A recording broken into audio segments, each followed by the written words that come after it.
So, have you ever wondered why these station codes are missing? By the way, this is Singapore, but I'll tell you why. But before we begin, I just need to share a few disclaimers.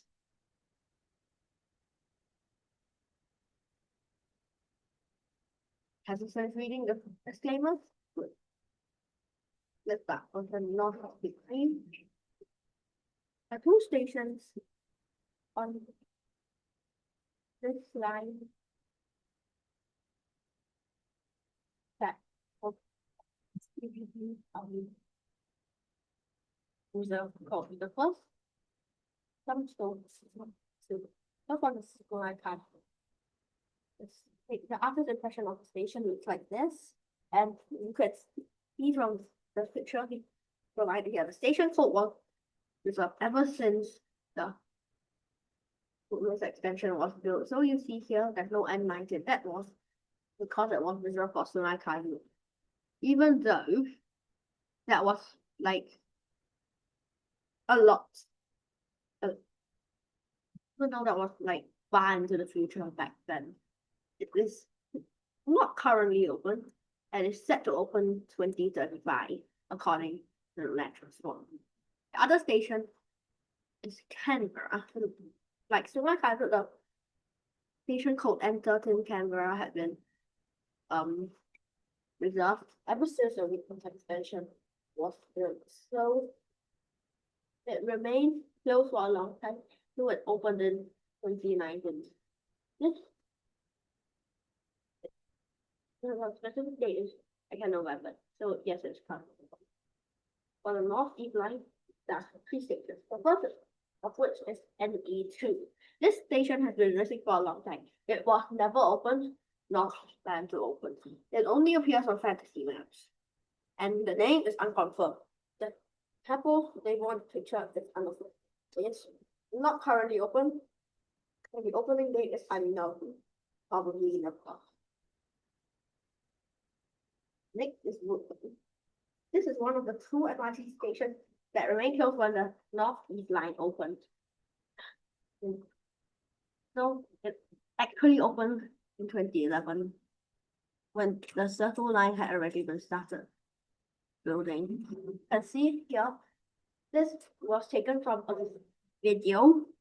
So the video never had the video actually put it in, just blurred out.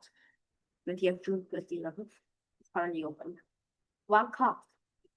It opened in 2006, 3 years after the Northeast Line had opened.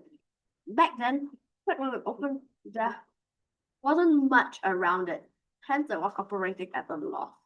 But since then, there have been a lot of developments, so it was worth it, I guess.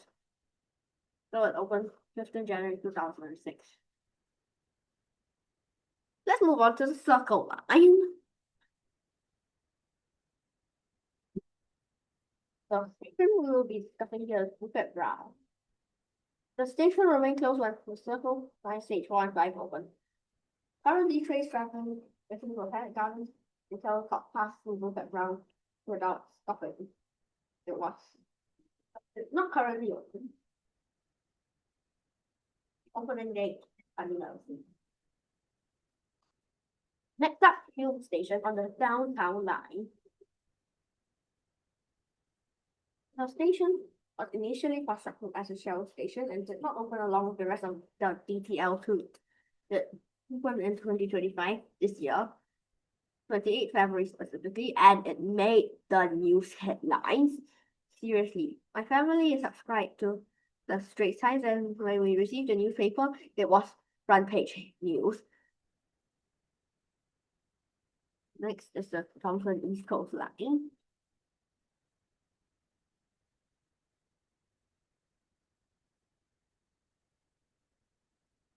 Okay, so currently the Thomson East Coast Line has two unopened stations, not including Tagore and Founders Memorial.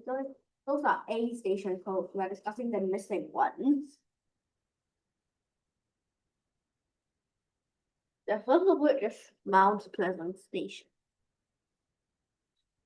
It was part of the TEL tree but never opened with it. And that's because of there was no development around the area, so they didn't open it. Similarly with Marina South. One those one day will actually open. In fact, I'm pretty sure there's something about it. Let me go check.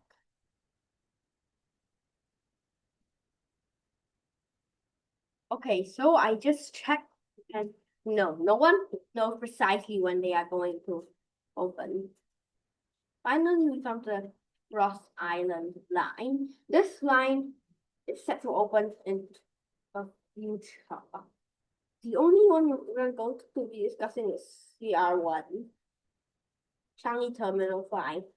The working name for the station as well as the station code was officially announced in 2025. It's not going to be part of the CR1. It's supposed to open in the mid-2030s. So that's why people bet Singapore should not. You know what? Never mind. I about to share a bit of piece of information, a little piece, but I decided not to. All of that. I think we can stop the share and hopefully you aren't wondering why these pops up as a more. Perhaps with the exception of NE2. Because I know why they offer